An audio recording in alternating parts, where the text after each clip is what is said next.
नमस्कार, आप देख रहे हैं स्पेशल रिपोर्ट। आपके साथ मैं हूं अंजना ओम कश्यप। और राहुल गांधी ने सरकार को घेरा, स्मृति ईरानी जवाब दे रही हैं। सबको अपने आशीष वचन दिए, मैं उसके लिए सर्वप्रथम उनका आभार व्यक्त करना चाहती हूं और महामहिम राष्ट्रपति जी से कहना चाहती हूं आपके माध्यम से कि वो न सिर्फ आदिवासी समुदाय का, न सिर्फ महिलाओं का, बल्कि पूरे राष्ट्र का गौरव है। मैं आज इस सदन में एक सांसद को सुन रही थी जिन्होंने अपने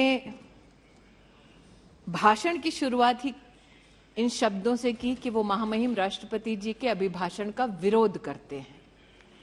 कहीं ना कहीं मन में ये टीस थी कि महामहिम राष्ट्रपति जी किसी एक राजनीतिक दल से नहीं बल्कि पूरे राष्ट्र के गौरव से, गरिमा से संबंधित हैं। तो जो राष्ट्र का सबसे उत्तम प्रतीक है, उनका विरोध इस सदन में, उनके भाषण का विरोध इस सदन में क्यों हो, ये मेरे मन में प्रश्न निश्चित रूप से उठा। लेकिन अगर महामहिम राष्ट्रपति जी के अभिभाषण के पहले पृष्ठ को हम सब पढ़ें तो अमृत काल में स्वर्णिम शब्दों में भारत के भविष्य को उन्होंने उल्लेखित किया। एक तरफ आत्मनिर्भरता की बात की और दूसरी ओर मानवीय कार्यों की बात की। और राष्ट्रपति जी ने अपने अभिभाषण में एक नागरिक होने के नाते विशेष, मैं इस बात का गौरव करती हूं कि supreme commander of arm forces ने भारत में पहली बार भारतीय सेना के परमवीर चक्र विजेताओं के नाम पर अंडमान में जो 21 द्वीपों का नामकरण हुआ उसका उल्लेख किया और अपना आनंद व्यक्त किया। ये हमारे पूरे देश के लिए गर्व का विषय है। महामहिम राष्ट्रपति जी ने एक तरफ नेशनल वॉर मेमोरियल का उल्लेख किया और दूसरी ओर उन्होंने हम सबको याद दिलाया कि हमारी नौसेना को अब छत्रपति शिवाजी महाराज का दिया हुआ प्रतीक चिन्ह मिला है, जो अब उनकी ध्वजा पर लहराता है, भारत की शान बढ़ाता है। और महामहिम राष्ट्रपति जी के इस उद्बोधन में, अभिभाषण में मात्र 2-3 बिंदुओं पर मैं अमेठी की सांसद के नाते भी आपकी अनुमति से आभार व्यक्त करना चाहती हूं। राष्ट्रपति जी ने अपने अभिभाषण में एक श्लोक कहा था, ग्रंथों का उल्लेख कर उन्होंने कहा कि अयम निजः परो वेति गणना लघु चेतसाम, अर्थात अपना ये है पराया ये, ऐसी सोच होना उचित नहीं।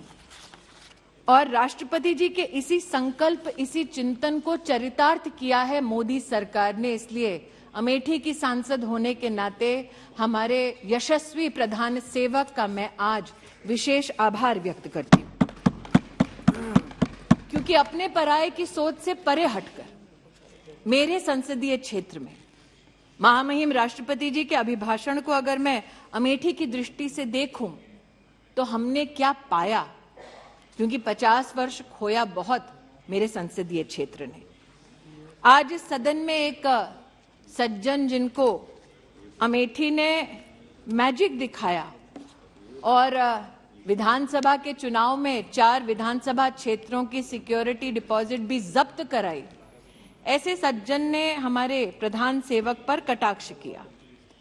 लेकिन मैं अमेठी की ओर से आज इस बात का उल्लेख निश्चित रूप से करना चाहती हूं कि जब रूस के साथ भारत में शस्त्र की दृष्टि से नई तकनीक का संचार हो तो 5,000 करोड़ की लागत की असॉल्ट राइफल की फैक्ट्री अमेठी तब आई जब सांसद भारतीय जनता पार्टी का नहीं था बल्कि कांग्रेस पार्टी का था।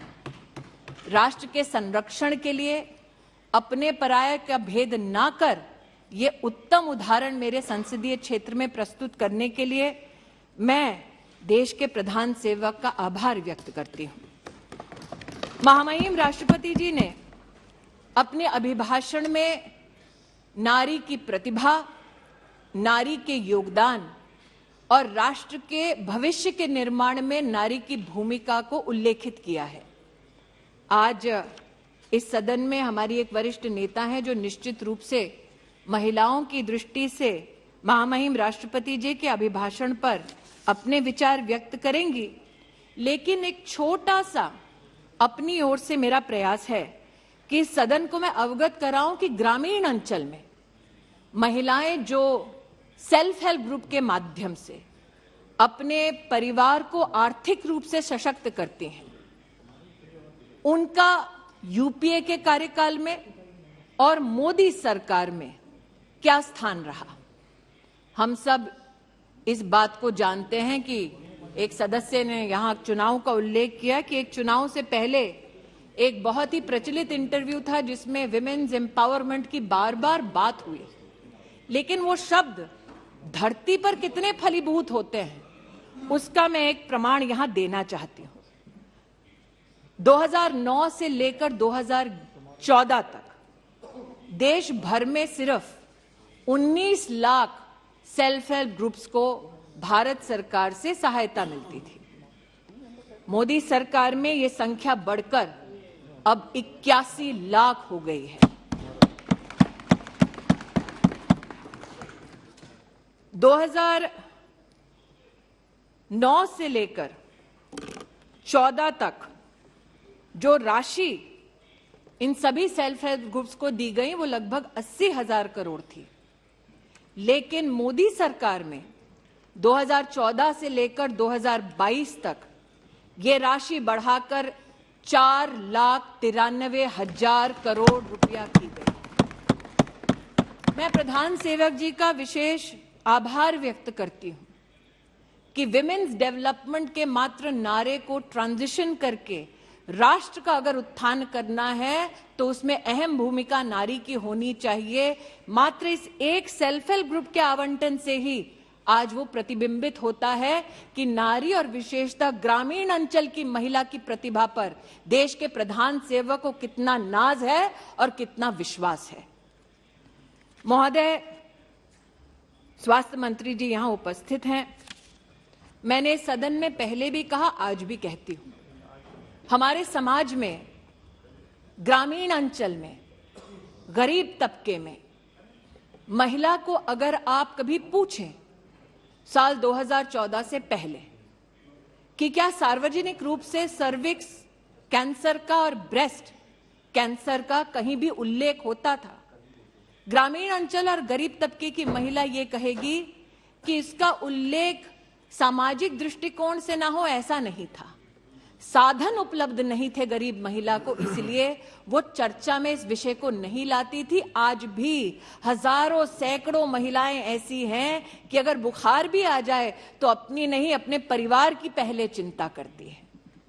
मैं आभार व्यक्त करती हूं देश के प्रधान सेवक का और अभिनंदन करती हूं स्वास्थ्य मंत्री जी का कि आयुष्मान भारत योजना के अंतर्गत 31 करोड़ कैंसर की स्क्रीनिंग हुई, जिसमें से लगभग 13 करोड़ से ज्यादा देश की गरीब महिलाएं थी। ऐसा नहीं था उस महिला को पता नहीं था कि ब्रेस्ट का कैंसर हो, सर्विक्स का कैंसर हो तो उसे किस प्रकार की सुविधा चाहिए। वो बोझ नहीं बनना चाहती थी, चर्चा नहीं करना चाहती थी, तिल तिल कर मरती थी। आज आयुष्मान भारत के माध्यम से उसे ये सुरक्षा का कवच दिया, ये आत्मीय और मानवीय काम किया। इन्हीं मानवीय मूल्यों का उल्लेख महामहिम राष्ट्रपति जी के अभिभाषण में था। चूंकि स्वास्थ्य मंत्री यहां बैठे हैं, अध्ययनशील है, निशिकांत जी का आज मैंने भाषण सुना, वो मैजिक ऑफ नंबर्स की बात कर रहे थे। 50 लाख से लेकर 90 करोड़ की यात्रा का उल्लेख कर रहे थे। अब हम संसदीय क्षेत्र जो मुख्यतः ग्रामीण है वहां से हैं, एक मैजिक वहां भी हुआ। और महोदय, आपकी अनुमति से निशिकांत जी ने आज कहा वो सब ऑथेंटिकेट कर सकते हैं, कुछ कागज मैं भी लाई। 1981 में एक फाउंडेशन ने जो काफी विख्यात है अमेठी में, उन्होंने लगभग 40 एकड़ जमीन ली और वहां की सरकार से कहा, तब सरकार किसकी थी, जो इतिहास के विद्यार्थी हैं वो भलीभांति जानते हैं, उसकी प्रति मेरे हाथ में है। वहां पर यह कहा गया कि आप जमीन दे दो 40 एकड़ हमें और हम अमेठी की गरीब जनता के लिए। अब 40 एकड़ जमीन का मैजिक 623 रुपए में।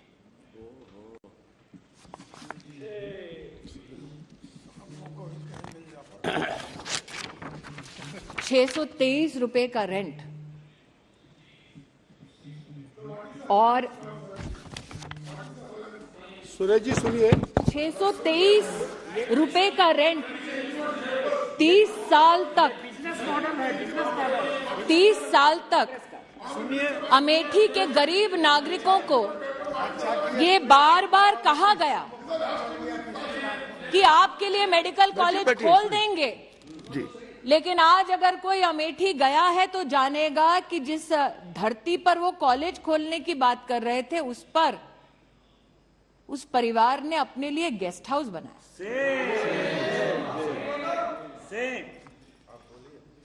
मैंने स्वास्थ्य मंत्री जी का उल्लेख इसलिए किया कि अपना और पराये का भेद न हो। भले ही एक परिवार अपने फाउंडेशन के माध्यम से अस्पताल चलाता हो, अगर उनको भी आयुष्मान भारत में सेवा देनी है वो दे। उसका प्रतीक स्वास्थ्य मंत्रालय के माध्यम से, मोदी सरकार के माध्यम से मैंने अपने संसदीय क्षेत्र में देखा। लेकिन महोदय, आज मेरे हाथ में एक रिपोर्ट और है जो मुख्य चिकित्सा अधिकारी जनपद अमेठी उनसे संबंधित। इसमें एक मरीज का उल्लेख है जिसका नाम है नन्हेलाल मिश्रा। उस मरीज का दोष ये था कि वो उस जगह गया जहां पर इस परिवार का स्वामित्व है और अस्पताल चलता है, और ये कहा जाता है अमेठी में उनके परिजनों ने वीडियोग्राफिक एविडेंस दिया कि मरीज ने जाकर कहा मैं आयुष्मान भारत से जुड़ा हूं, मोदी जी ने कहा है 5 लाख रुपए में मेरा मुफ्त का इलाज होता है, आपका अस्पताल इसमें चिन्हित है, आप मेरा इलाज करिए। नन्हेलाल मिश्रा को लौटा दिया गया और कहा गया मोदी का कार्ड लाए हो, जाओ यहां। काश नन्हेलाल मिश्रा आज इस सदन को बता सकते कि गंभीर बीमारी में लौटाए जाने से कितनी परेशानी होती है। लेकिन महोदय, ना उनकी आवाज इस सदन तक पहुंचेगी ना सदन के बाहर तक पहुंचेगी, क्योंकि उनकी मृत्यु हो गई। और ये रिपोर्ट है जो कहती है कि मरीज की बीमारी के अनुरूप उनका इलाज नहीं हो सका। ये वो लोग हैं जो आज नरेंद्र मोदी पर बैठकर इस सदन पर कटाक्ष कर रहे थे, प्रहार कर रहे थे। इन लोगों ने एक सज्जन को उस संसदीय क्षेत्र में जहां 50 साल इनका राज रहा, आदमी को मरने दिया क्योंकि उसके पास आयुष्मान भारत का कार्ड था। 623 रुपए प्रतिवर्ष 40 एकड़ जमीन पर आज भी विराजमान है। लेकिन आभार व्यक्त करती हूं देश के प्रधान सेवक का, अमेठी को पहला मेडिकल कॉलेज 290 करोड़ से ज्यादा की लागत पर अगर किसी ने दिया तो मानवीय मूल्यों का परिचय देते हुए नरेंद्र दामोदर दास मोदी ने दिया। यहां बहुत ठहाके लगाए गए कि कोई यात्रा पे निकला था इसलिए उनको लोगों ने कहा कि भैया जमीन हमारी जा रही है। मैं उनसे कहना चाहती हूं, अगर गरीब की इतनी चिंता है तो पहले सम्राट साइकिल, अद्भुत दृश्य था महोदय। सिर्फ 1980 के दशक में अस्पताल के नाम से झांसा नहीं दिया गया, कहा गया आइए इन्वेस्ट कीजिए, अपनी फैक्ट्री खोलिए, और फैक्ट्री खुलवाई गई। मुझसे ज्यादा अर्थशास्त्र के ज्ञानी निशिकांत जी इसलिए वो मैजिक बता पाएंगे कैसे हुआ। कहा गया आइए फैक्ट्री लगाइए, फैक्ट्री का शिलान्यास करने हम आएंगे, फीता काटेंगे। अचानक फैक्ट्री वो बंद हो जाती है और जमीन फाउंडेशन को चली जाती है। फैक्ट्री की जमीन है ताकि वहां पर नया साधन इंडस्ट्रियल खड़ा हो सके, मैन्युफैक्चरिंग हो सके, कागज पर दस्तावेज पर चिन्हित है कि आप यहां पर सिर्फ कमर्शियल एक्टिविटी कर सकते हैं। लेकिन अचानक वो जमीन परिवर्तित हो जाती है परिवार के पास, और वो परिवार नहीं अभी है भाई साहब, अभी बताती हूँ और डेट्स। वो परिवार उस जमीन को लेता है, उनके फाउंडेशन में लिखा आप कमर्शियल एक्टिविटी नहीं कर सकते। इतने साल वो जमीन खाली नहीं करते। वहां का किसान कोर्ट जाता है इस परिवार के खिलाफ, कोर्ट का आदेश लाता है, और वो उस आदेश का हनन करते हैं, आज भी उस जमीन पर बैठे हैं और इस सदन में आकर गरीबों की बात करते हैं।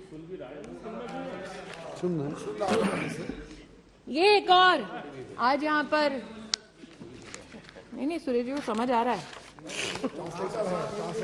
नहीं है, ये भी प्रति है महोदय, ये भी प्रति है महोदय। एक आधुनिक भारत के निर्माण के लिए जरूरी है कि हर गरीब तक, मध्यम वर्गीय परिवार तक सुविधा पहुंचे।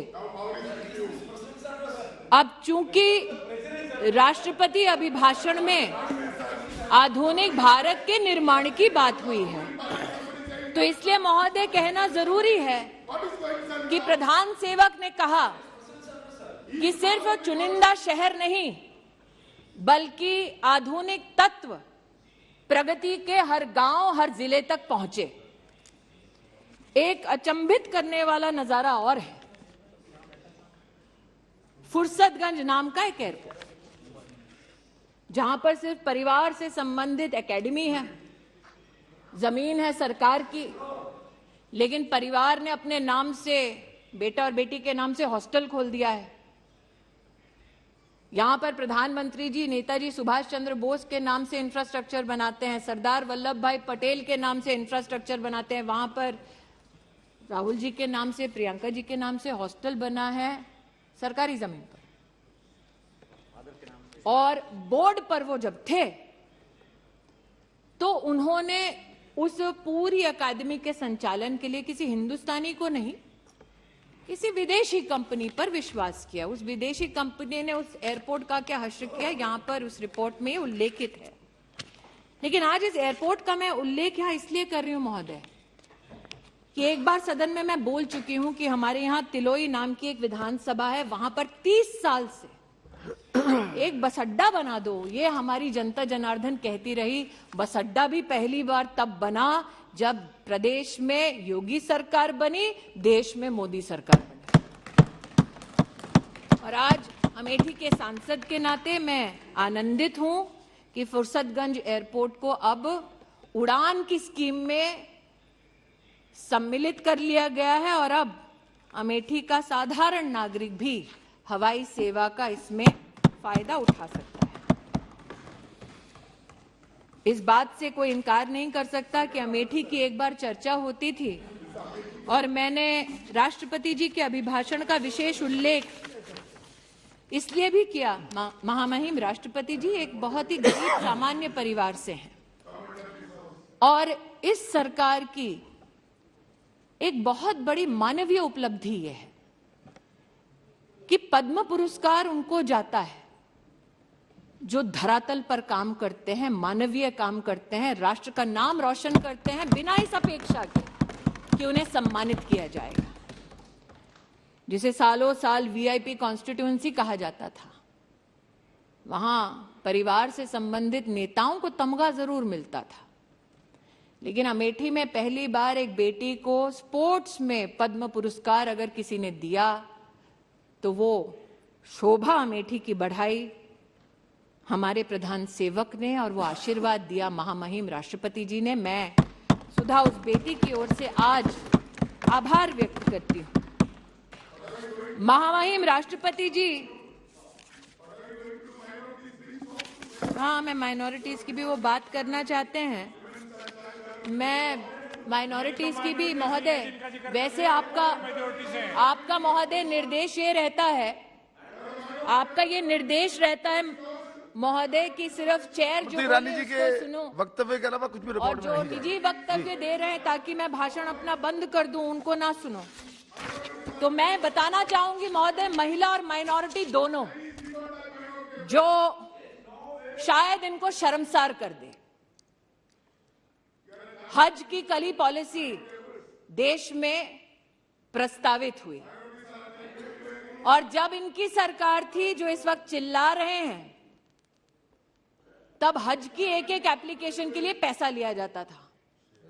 जो हज पे नहीं जा रहा उससे भी पैसा लिया जाता था और पहली बार फॉर्म के लिए पैसा गरीब मुसलमान को ना भरना पड़े, ऐसी पॉलिसी मोदी सरकार लाई।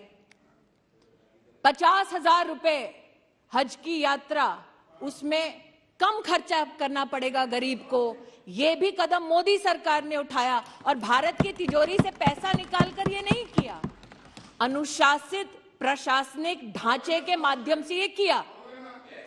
आज जिस लोन की ये बात करते हैं, जब इनकी सरकार थी तो मात्र 100 करोड़ का लोन इन्होंने दिया अपनी सरकार में। मोदी सरकार ने माइनॉरिटी में 21,000 से ज्यादा छात्रों को 280 करोड़ रुपया से ज्यादा पैसा दिया। ये छलते रहे देश में माइनॉरिटीज को, ये कहते हुए कि ये इनके हमदर्द हैं। और आज जो मुझसे पूछते हैं कि आपने क्या किया, महिला का अगर आप जेंडर बजट देखें महोदय, तो 2014 में जब इनकी सरकार थी और जो बजट अभी घोषित हुआ है, उस पूरे बजट में जेंडर बजट एक मंत्रालय में 130% का इजाफा हुआ है। जवाब दें कि जब इनकी सरकार थी तब इन्होंने महिला को केंद्र बिंदु बनाकर इस प्रकार का आवंटन क्यों नहीं किया।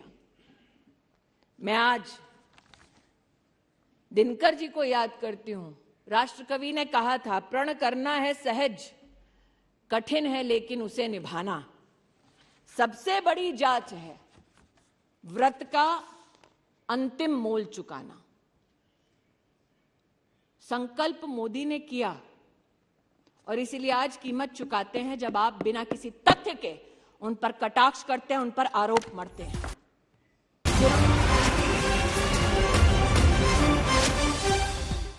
संसद में केंद्रीय मंत्री स्मृति ईरानी का सबसे बड़ा हमला है राहुल गांधी पर, उनके तंज पर वाया अमेठी। अमेठी के तमाम मुद्दे कागजात के साथ उठाया है आज स्मृति ईरानी ने देश की संसद में और राहुल गांधी को इन तमाम मुद्दों पर घेरा है। अमेठी में गांधी परिवार ने गेस्ट हाउस बना दिया, उन्होंने मुद्दे बनाए, उन्होंने बताया कैसे। एक बार फिर से आपको सुनाते हैं उन्होंने जो कहा। ने प्रतिनिधि बनकर इस देश की संवैधानिक स्थानों पर, कुर्सियों पर हक जताया, उन लोगों का उन्होंने क्या हश्र किया आज मैं बताना चाहती हूं। महामहिम राष्ट्रपति जी ने अपने अभिभाषण में कहा कि प्रतिदिन सरकार प्रधानमंत्री आवास योजना के अंतर्गत 11,000 घर बनाती है। मैं कहना चाहती हूं कि अमेठी में महोदय 93,000 घर हमारी सरकार ने बनाकर दिए। मतलब लगभग 4 लाख लोगों के पास अमेठी में सर पर छत नहीं थी महोदय, जहां 50 साल इन लोगों का राज रहा। महोदय, आज मैं बताना चाहती हूं, महामहिम राष्ट्रपति जी ने अपने अभिभाषण में उल्लेख किया कि 55,000 गैस के कनेक्शन प्रतिदिन दिए गए सरकार द्वारा। अमेठी में 2,14,440 लोगों को जीवन में पहली बार गैस का कनेक्शन तब मिला। तो पद्म पुरस्कार से लेकर भ्रष्टाचार के तमाम आरोप, यानी राहुल गांधी पर यह स्मृति ईरानी का हमला है वाया अमेठी। बहरहाल आज पूरा बवाल मचा जब राहुल गांधी ने संसद में देश के प्रधानमंत्री नरेंद्र मोदी और कारोबारी गौतम अडानी के रिश्तों पर अपनी चार्जशीट पढ़कर सुनाई।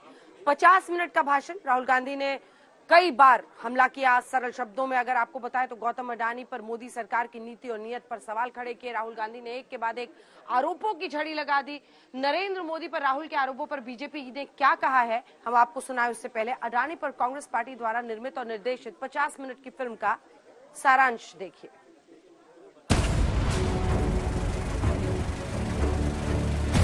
कांग्रेस प्रेजेंट्स पटकथा Gautam Adani, director and producer Congress, dialogue Rahul Gandhi, Adani का जादू। गौतम अडानी पर कांग्रेस की फिल्म का मुहूर्त और ट्रेलर तो पहले ही राहुल गांधी जारी कर चुके थे, लेकिन देश की संसद में आज कांग्रेस के बैनर तले बनी फिल्म रिलीज हो गई। हिंदुस्तान के सब पोर्ट्स, ब्रांड का नाम अडानी, अडानी ब्रांड है और ब्रांड, हिंदुस्तान के सब पोर्ट्स, हिंदुस्तान के सब airport, power transmission, mining, green energy, gas distribution, edible oil, जो भी हिंदुस्तान में होता है उधर अदानी जी दिखाई देते हैं।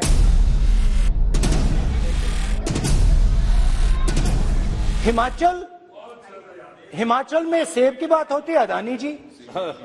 कश्मीर में सेब की बात होती है, अदानी जी। पोर्ट्स की बात होती है, अदानी जी। एयरपोर्ट्स की बात होती है, अदानी जी।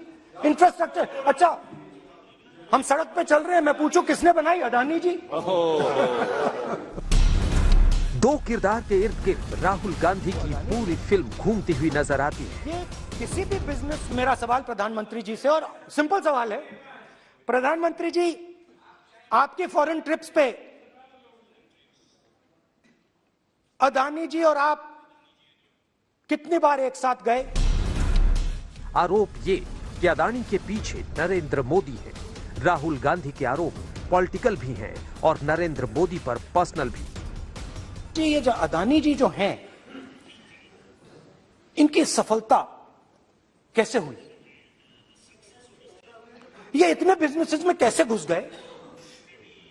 इतनी सफलता कैसे प्राप्त हुई? और सबसे जरूरी सवाल, इनका हिंदुस्तान के प्रधानमंत्री के साथ क्या रिश्ता है और कैसा रिश्ता है? देश जानना चाहता है, तो देश जानना चाहता है। ये देखिए रिश्ता, ये देख लीजिए। Please poster. हम आपको 50 मिनट की पूरी पिक्चर दिखाएं, उससे पहले थोड़ा फ्लैशबैक में लेकर चलते हैं। राहुल गांधी की फिल्म भारत जोड़ो यात्रा के अनुभव से शुरू होती है। क्लाइमैक्स का पूरा दृश्य गौतम अदानी पर केंद्रित है, जबकि फिल्म का द एंड होता है देश के प्रधानमंत्री और गौतम अदानी के बीच साठगांठ के आरोपों पर। तो क्या है राहुल गांधी का कैलकुलेटिव मूव? अदानी जपना, राहुल का क्या है सपना? नरेंद्र मोदी की इमेज पर डेंट लगा पाएंगे राहुल? राहुल गांधी का 2024 वाला गेम प्लान क्या है? 2019 का चुनाव पहले राहुल गांधी ने राफेल को मुद्दा बनाकर चौकीदार चोर है का नारा देकर गढ़ा था। अब की बार चुनावी मार्केट में अदानी नाम का अस्त्र कांग्रेस के तरकश में नजर आ रहा है। वैसे नरेंद्र मोदी पर पर्सनल अटैक का स्ट्राइक रेट विरोधियों के लिए बहुत खराब रहा है। जब मोदी पर पर्सनल अटैक हुआ है, तब बीजेपी को चुनावी जीत मिली है। जब मोदी को विरोधियों ने निशाना बनाया, तब विरोधियों के वार को मोदी ने सीढ़ी बनाकर अपनी सफलता की नई इबारत लिखी है। अतीत का अनुभव ऐसा ही है। देखिए, कुछ लोग निराशा के कारण, हताशा के कारण, भय के कारण, अंधविश्वास के कारण सुबह शाम मोदी को गालियां देते रहते हैं। अब सवाल है कि सब कुछ जानते हुए भी राहुल गांधी ने 2024 से पहले टेस्टेड टॉफ क्यों चला है? क्या अब की बार राहुल गांधी के सियासी तरकश से निकला नया तीर मोदी पर भारी पड़ेगा? मतलब ये कि 2019 में राफेल घोटाला से मिली सीख से सबक लेकर राहुल ने नया गेम प्लान तैयार किया है। अब की बार राहुल का होमवर्क पूरा है, ग्राउंड वर्क पूरा है। 2024 में अदानी के नाम से मोदी को घेरने में कामयाब होंगे। अदानी जी का जो नेटवर्थ है वो 3 साल के अंदर, 2014 से लेकर 2022 तक ये $8 बिलियन से $140 बिलियन कैसे हो गया? कैसे हुआ? मोदी है तो मुमकिन। ये 2014 में अगर आप दुनिया की, मुस्कुरा रहे हैं आप, बीजेपी में है ना आप, तो ये लिस्ट आती है, एक लिस्ट आती है दुनिया के सबसे अमीर लोगों की। इस पे ये 609 नंबर पे थे 14 में। 609 पीछे बिल्कुल। पता नहीं जादू हुआ, दूसरे नंबर पे पहुंच गए। मोदी है तो मुमकिन है। दरअसल 50 मिनट के भाषण में राहुल गांधी दो नाम बार बार लेते हैं, एक अदानी और दूसरा नरेंद्र मोदी। 50 मिनट के भाषण का सारांश यही है कि देश की किसान नीति को सिर्फ गौतम अदानी को फायदा पहुंचाने के लिए बनाया जाता है। भारत की विदेश नीति गौतम अदानी को सीधा प्रॉफिट पहुंचाने के लिए बनाई जा रही है। डिफेंस में आत्मनिर्भर भारत हो या देश का रक्षा बजट, ये सब गौतम अदानी को फायदा पहुंचाने के लिए तैयार किया जा रहा है। देश का आम बजट हो या फाइनेंस पॉलिसी, सब कुछ गौतम अदानी के आसपास घूम रहा है। सरल शब्दों में समझे तो गौतम अदानी पर यही है राहुल वाणी। ये नाम पूरे हिंदुस्तान में, केरल में, तमिलनाडु में, महाराष्ट्र, कर्नाटका, हिमाचल, कश्मीर, सब जगह अदानी अदानी अदानी अदानी अदानी। अगर आप राहुल गांधी की भाषण वाली चार्जशीट को देखें तो अदानी पर शुरू होता है और अदानी पर खत्म होता है। भले ही भाषण नया है लेकिन टेप वही पुराना है। बीजेपी का आरोप है कि अदानी बहाना है, प्रधानमंत्री नरेंद्र मोदी निशाना है। सर, मैं अभी कांग्रेस पार्टी के बड़े नेता का भाषण बड़े प्यार से गौर से सुन रहा था। नाम बड़े, दर्शन छोटे, खोदा पहाड़ निकली चुईया। एम्बेसडर कार कौन बनाएगा? मारुति यदि आएगा तो उसमें उनके परिवार के सदस्य जो है, जो राहुल गांधी जी के चाचा थे, उनकी पार्टनरशिप कैसे होगी? लाइसेंस, परमिट, कोटा राज, और उसके ऊपर एक नहीं, उन्हीं की 3 कमेटी की रिपोर्ट लेकर आया और मैं सब ऑथेंटिकेट करने के लिए इस पार्लियामेंट में आया हूं। कांग्रेस पार्टी को चैलेंज करता हूं कि वायर की स्टोरी यदि गलत है, यदि श्रीलंका के राष्ट्रपति की स्टोरी गलत है, तो आप जो सजा देना चाहेंगे दे दें, नहीं तो पूरी कांग्रेस पार्टी को माफी मांगनी चाहिए, क्योंकि ये देश का सवाल है। पहले हिंडनबर्ग की चार्जशीट से अदानी ग्रुप के शेयर्स में आई गिरावट से गौतम अडानी को लाखों करोड़ का नुकसान हुआ। अब अडानी पर राहुल गांधी की चार्जशीट आ गई है। राहुल गांधी ने कारोबार की दुनिया में अडानी की कामयाबी के पीछे नरेंद्र मोदी के सपोर्ट का आरोप लगाया। तो क्या हिंडनबर्ग के बाद अब अडानी को राहुल गांधी की चार्जशीट से बड़ा नुकसान होगा?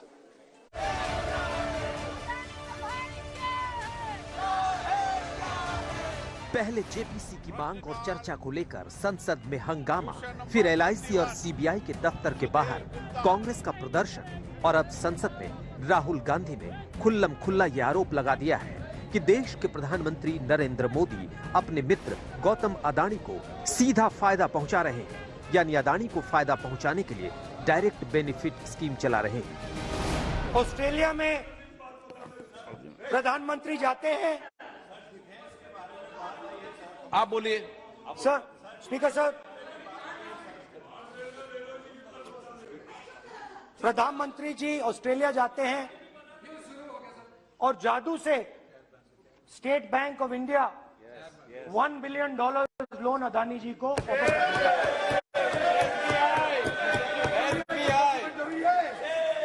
सर, इसका भी डॉक्यूमेंट जरूरी है क्या? बताओ। मोदी जी, आपका सरकार की पास है। सदी प्लीज। उसके बाद मैं उदाहरण दे रहा हूं, पूरी दुनिया में मोदी जी जाते हैं, घूमते हैं, तो मैं बता देता हूं क्या होता है वहां पे। बांग्लादेश में गए, हाँ काम पे ही जा रहे हैं, वही तो बोल रहा हूं, काम पे जा रहे हैं। राहुल के आरोपों पर बीजेपी ने पलटवार किया है। दलील यही कि आरोप तो आरोप है, आरोपों का क्या, कोई तथ्य हो तो सामने लाए और अपने अतीत में झांक कर देखें। नरेंद्र मोदी जी ऐसे ईमानदार नेता के ऊपर जिस तरह से शर्मनाक आरोप लगाए गए, तो आज राहुल गांधी के परिवार की सच्चाई बताना जरूरी है। अभी मैं बता रहा हूं ये वाटर डीएलएफ घोटाला में क्या हुआ, कैसे 65 करोड़ का इंटरेस्ट फ्री लोन मिल गया आपको डीएलएफ से, और जमीन भी मिल गई, और आपने अपनी महंगी जमीन जो ली थी, सस्ती जमीन लिया और महंगे पर उनको बेच दिया। और बीकानेर में जमीन घोटाला हुआ, 1400 बीघा जमीन जाली नाम से खरीदी गई, उसमें 275 बीघा रॉबर्ट वाड्रा की कंपनी के लोगों ने जाली तरीके से खरीदा, उसमें एफआईआर लगा हुआ है। लेकिन राहुल गांधी जी, आज मुझे थोड़ा आपके मेमोरी को करप्शन के बारे में रिवाइव करने की आवश्यकता है। आप बेल पर हैं, आपकी माताजी बेल पर हैं, आपके बहनोई बेल पर हैं, और आपकी बहन को एक जेल गए बैंकर ने करोड़ों में एक तस्वीर बेची थी। सच्चाई है कि नहीं? कांग्रेस अदानी को लेकर सवाल उठा रही है, लेकिन सच्चाई ये भी है कि कांग्रेस शासित राज्यों में भी अदानी ग्रुप के प्रोजेक्ट चल रहे हैं, चाहे छत्तीसगढ़ हो चाहे राजस्थान हो। मतलब ये कि आरोपों में सियासी नफा नुकसान की मिलावट है। कुछ दिन पहले ही मोदी ने अपने ऊपर लगने वाले आरोपों के पीछे की फिलॉसफी समझाई थी। आलोचना ये समृद्ध लोकतंत्र की पूर्व शर्त है। हर कोई चाहता है कि कमियां जो हो उससे मुक्ति का रास्ता कोई इंगित करेगा तो होगा ना। लेकिन कभी कभी क्या होता है,